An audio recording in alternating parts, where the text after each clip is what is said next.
sosial dan politik itu berkaitan. Jadi di sini politik internasional seperti halnya semua politik merupakan perebutan kekuasaan. Apapun yang menjadi tujuan akhir kekuatan politik, kekuasaan selalu merupakan tujuan yang paling seketika. Para negarawan atau rakyat akhirnya dapat berusaha memperoleh kemerdekaan, keamanan, kemakmuran, atau kekuasaan itu sendiri. Mereka mungkin merumuskan tujuan mereka dalam cita-cita yang bersifat agama, filsafat, ekonomi, atau sosial. Selanjutnya, ekonomi agama. Agama memberi makna dan tujuan hidup berdasarkan iman. Di sini salah satu kekuatan agama. Hanya kritik, tapi juga kelemahan agama karena dianggap sebagai jawaban yang sangat metafisik untuk memanipulasi penderitaan dan misteri untuk hidup. Dalam hubungan sosial, agama memberikan efek integrasi bagi pemeluknya dan efek disintegrasi bagi pemeluk agama yang berbeda. Sehingga masing-masing agama cenderung mengecualikan dan bukan mengikut-sertakan. Namun meskipun begitu, banyak data dan fakta bahwa agama juga telah melahirkan individu-individu pejuang moral yang menerangi zaman. Layan keagamaan, sosial, dan ilmiah sangat penting. Misalnya pesan agama untuk hidup sehat. Tanpa dukungan ilmu kedokteran, sulit dilaksanakan. Demikian pula dalam pemberantasan kejahatan. Agama sangat membutuhkan lembaga-lembaga negara yang dirancang oleh ilmu-ilmu sosial yang berbekal hasil kinerja ilmu-ilmu alam. Jadi, meskipun kemudian pada awalnya agama itu mengatur atau memberikan perintah tentang kehidupan kita, hal tersebut tidak dapat dijalani sepenuhnya tanpa bantuan dari ilmu lain, yaitu seperti ilmu sosial atau ilmu kedokteran. Selanjutnya adalah untuk sosial di Indonesia. Di sini juga masih berkaitan sosial dan politiknya, karena pasca kejatuhan Orde Baru, tumbuh berkembang berbagai gerakan sosial baru yang beragam, mulai dari yang paling moderat hingga radikal, bahkan isu-isu gerakan pun terproliferasi dengan sangat beragam. Di situ contohnya ada gerakan feminisme, kemudian ada Islam radikal yang itu kemudian berpengaruh kepada politik di Indonesia. Untuk ekonomi agama Indonesia, agama bisa berperan secara profetis apabila agama bisa dirumuskan ke dalam suatu teologi yang merespon persoalan-persoalan konkret yang dihadapi masyarakatnya, dipastikan memiliki kepedulian pada masalah kemanusiaan. Untuk di daerah Banyumas, dalam kehidupan sosial, masyarakat Banyumas akrab sekali dengan folklore yang sangat dipengaruhi oleh ajaran animisme dan dinamisme dan perkembangan Islam Abangan. Masyarakat di Banyumas taat menjalankan ibadah sesuai dengan ajaran agama. Dalam kesehariannya, mereka juga menjalankan adat budaya sinkretisme. Contoh budaya yang ada di Banyumas itu ada Slametan, Kresik, dan Jabelan. Tokoh masyarakat sipil seperti politisi, penulis terkemuka, dan akademisi, sejarawan, budayawan, ulama, aktivis pergerakan sosial adalah bentuk nyata dari kekuatan sosial sekaligus kekuatan politik yang memiliki fungsi khusus, yaitu fungsi intelektual.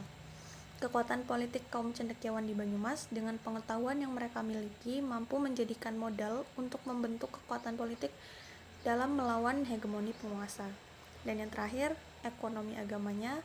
Masyarakat di wilayah Kabupaten Banyumas secara mayoritas memeluk agama Islam dan selebihnya beragama Kristen, Buddha, dan Hindu. Hal ini bisa dilihat dari sarana peribadatan yang ada. Di daerah Banyumas terdapat berbagai macam ritual yang dilakukan secara berkala yang dihitung berdasarkan kalender Jawa maupun Pranata Masa. Aliran Theravada. Asal kata Theravada yaitu dari bahasa Pali dan terdiri dari dua kata yakni Thera dan Vada.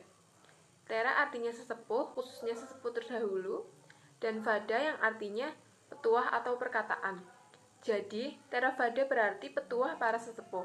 Pada aliran Buddhisme Theravada, tujuan yang paling utama yaitu pencapaian kebahagiaan tertinggi Nibbana, yang dicapai dengan mempraktikkan jalan mulia berunsur 8, dikenal juga sebagai jalan tengah, sehingga melepaskan diri dari apa yang disebut sebagai siklus penderitaan dan kelahiran kembali. Agama Buddha Theravada dan beberapa sumber lain berasumsi bahwa Sang Buddha mengajarkan semua ajarannya dalam bahasa Pali. Di India, Nepal, dan sekitarnya, selama 45 tahun terakhir hidupnya sebelum dia mencapai parinibbana. Kemudian aliran Mahayana. Mahayana sendiri asalnya dari bahasa Sanskerta. Mahayana yang secara harfiah artinya kendaraan besar, yaitu satu dari dua aliran utama agama Buddha dan merupakan istilah pembagian filosofi dan ajaran Sang Buddha. Menurut cara pembagian klasifikasi filosofi agama Buddha berdasarkan aliran Mahayana, Mahayana merujuk kepada tingkat motivasi spiritual, dikenal dengan sebutan Bodhisattvayana. Semua naskah aliran Mahayana awal mulanya berbahasa Sanskerta dan dikenal sebagai Tripitaka. Oke, untuk materi selanjutnya adalah kitab suci. Kitab suci yang dipergunakan oleh umat agama Buddha adalah Tripitaka atau biasa dikenal dengan Canon Pali atau Pali Canon. Itu merupakan suatu bahasa kuno. Kitab suci agama Buddha yang tertua yaitu Vinaya Pitaka, Sutta Pimaka, dan Abhidhamma Pitaka. Karena terdiri dari 3 bagian tersebut, maka kitab agama Buddha disebut dengan Tripitaka. Sangat tidak asing bukan?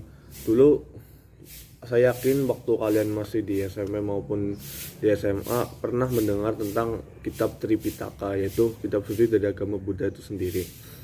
Lalu ajaran agama Buddha bersumber pada kitab Tripitaka yang merupakan kumpulan khotbah, keterangan, perumpamaan, dan percakapan yang pernah dilakukan Sang Buddha Gautama itu sendiri.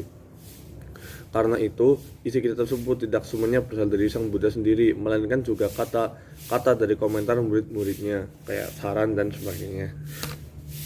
Para muridnya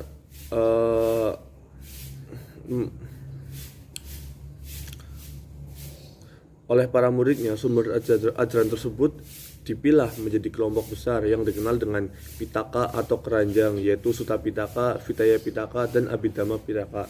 Sehingga 3 kombinasi tersebut menghasilkan suatu kitab suci yang lebih baik dari kitab-kitab sebelumnya. Lalu sebagai contoh, kitab agama Buddha dalam agama Buddha tidak ada klaim bahwa kitab suci mereka merupakan wahyu, membahas dan mengajarkan konsep ketuhanan dalam agama Buddha, yang hanya diajarkan bahwa semua yang diajarkan di kitab mereka adalah perkataan dari Buddha Gautama yang berbentuk khotbah, perkataan, ketentuan, dan sebagainya. Yang pertama yaitu relasi antara umat Islam dan Buddha di dunia. Umat Islam dan Buddha merupakan bagian besar dari penduduk Asia Tenggara. Hubungan umat Islam dan Buddha keduanya telah terjalin sejak lama, mulai dari pendiri agama masing-masing. Menurut Dr. Imtiaz Yusuf mengatakan bahwa Muslim dan Buddha telah lama hidup secara berdampingan. Pertukaran mereka telah sangat besar baik dalam aspek militer, ekonomi, dan politik. Saat ini bahkan ulama umat Islam dunia sudah mulai melakukan dialog antar agama dengan pemeluk agama lain agar dapat terciptanya kerukunan hidup. Misi mereka adalah menentang penindasan yang mengatasnamakan agama. Pada saat ini bahkan umat Islam dan Buddha di beberapa negara dapat hidup saling berdampingan, dan kerjasama yang bersahabat antara mereka terlihat di Asia Selatan dan Tengah, seperti dalam bidang politik, ekonomi, dan filsafat. Di sana terdapat banyak persekutuan politik, beberapa jumlah besar perdagangan, dan terkadang melakukan pertukaran metode kerohanian untuk perbaikan diri. Relasi antara umat Islam dan Buddha di Indonesia. Indonesia adalah negara terbesar dengan penduduk beragama Islam yang moderat. Hubungan antara umat Islam dan Buddha di Indonesia sudah berjalan dengan baik.